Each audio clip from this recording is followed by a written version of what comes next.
आज आपण अशा काळात जगत आहोत जिथे माणसाकडे प्रचंड तंत्रज्ञान आहे, पण अंतःकरणात शांती नाही. आज माणूस चंद्रावर पोहोचला आहे, पण शेजारच्या घरात पोहोचू शकला नाही. आज जगामध्ये युद्ध आहे, द्वेष आहे, जातीयता आहे, धर्मांधता आहे आणि माणूस माणसाशीच लढतो आहे. अशा वेळी प्रश्न पडतो, शांततेचा मार्ग कोण दाखवणार? इतिहास सांगतो, जेव्हा जेव्हा माणूस अडचणीत सापडला तेव्हा कुणी ना कुणी शांततेसाठी पुढे आला. आज आपण अशाच एका वॉक फॉर पीस मॉन्क यात्राबद्दल बोलणार आहोत. आज युद्ध फक्त रणांगणावर नाही तर घराघरात आहेत, सोशल मीडियावर आहे, विचारांमध्ये आहे. लोक वेगवेगळ्या मतासाठी शत्रू बनतात, धर्मासाठी रक्त सांडलं जातं, देशासाठी माणुसकी हरवते. डॉक्टर बाबासाहेब आंबेडकर म्हणतात, peace is not absence of conflict, it is a presence of justice. आज अन्याय नसेल तर शांतता शक्य नाही आणि म्हणूनच आज फक्त भाषणाने नाही तर आचरणाने शांतता दाखवणं गरजेचं आहे.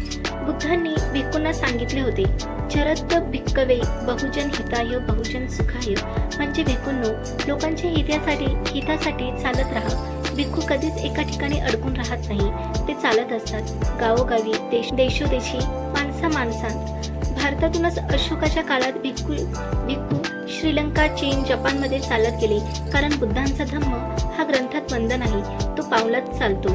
आजच्या काळात हीच परंपरा जिवंत ठेवणारी एक अनोखी यात्रा म्हणजे वॉक फॉर पीस, शांततेसाठी पायी चाललेली मॉन्क यात्रा. ही यात्रा घोषणा देत नाही, नारेबाजी करत नाही, रस्ते अडवत नाही. ही यात्रा शांतपणे चालते. भिक्खू साधे कपडे घालतात, डोळ्यात करुणा, हातात पात्र आणि मनात फक्त एकच विचार, सर्व प्राणी सुखी होवो. ते रोज अनेक किलोमीटर चालतात, रस्त्यात भेटणाऱ्या लोकांशी बोलतात, ध्यान करतात, शांततेचा संदेश देतात.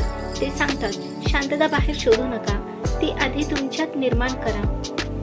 पण या यात्रेचा सगळ्यात भावनिक भाग म्हणजे अलोका. एक भारतीय भटका कुत्रा, ना जात, ना धर्म, ना देश, तो भिक्खू सोबत चालतो, कारण शांतीला ओळख लागत नाही.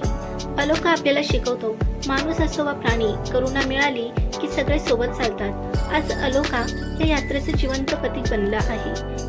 बुद्धांनी सांगितलेले, द्वेषाने द्वेष संपत नाही. आंबेडकरांनी सांगितले, शांतता हवी असेल तर समानता हवी. वॉक फॉर पीस ही यात्रा या दोन्ही विचारांची चालती प्रतिमा आहे.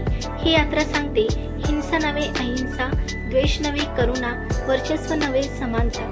मित्रांनो, आपण सगळे मॉन्क बनू शकत नाही, पण आपण शांत बोलू शकतो, द्वेष पसरवणं टाळू शकतो, माणसाला माणूस म्हणून पाहू शकतो.